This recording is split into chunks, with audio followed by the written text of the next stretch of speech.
Je crois que ce mec va le regretter toute sa vie.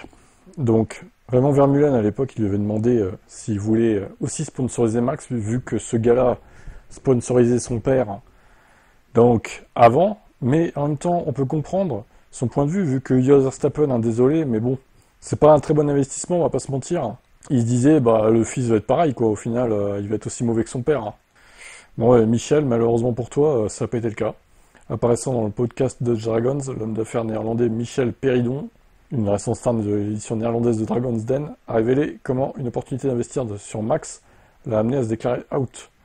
Péridon, qui a repris la société Ashima Technology à la fin des années 80, a rebaptisé l'activité des composants informatiques Trust.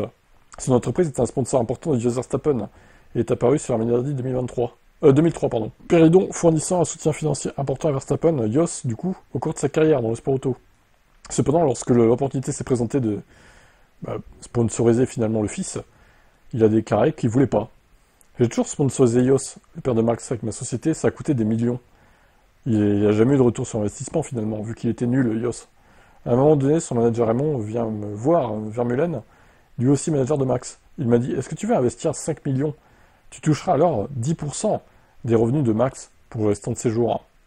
Péridon n'avait aucune envie d'investir davantage à Harry, mais qu'a dit Jan Yule, expression familière néerlandaise similaire aux Muggins britanniques, je ne le ferai pas, j'ai suffisamment investi sur votre famille. Une petite erreur, on se trompe aussi parfois. Une grosse erreur. Ça va lui coûter cher, très cher, d'avoir raté ce pari-là.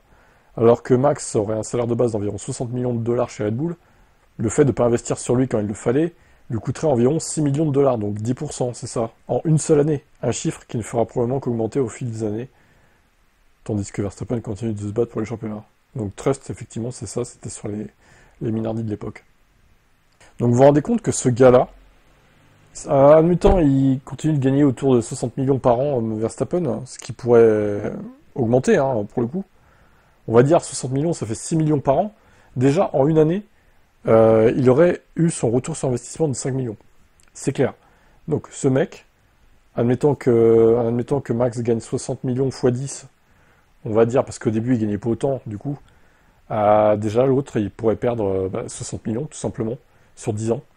Il pourrait perdre plus de 60 millions d'euros, minimum, qui auraient été gratuitement versés sur son compte, vu qu'il n'aurait rien à faire. Juste, il fallait sponsoriser Max au moment venu, quoi. Il fallait l'aider financièrement. Oh là là, il doit être dégoûté, franchement. Après, encore une fois, on peut comprendre. On peut comprendre qu'il a refusé, vu tout l'argent qu'il a perdu via Jos Verstappen, quoi. Donc ça l'a écœuré, Mais bon, là, pour le coup, il s'est planté. Dommage pour lui.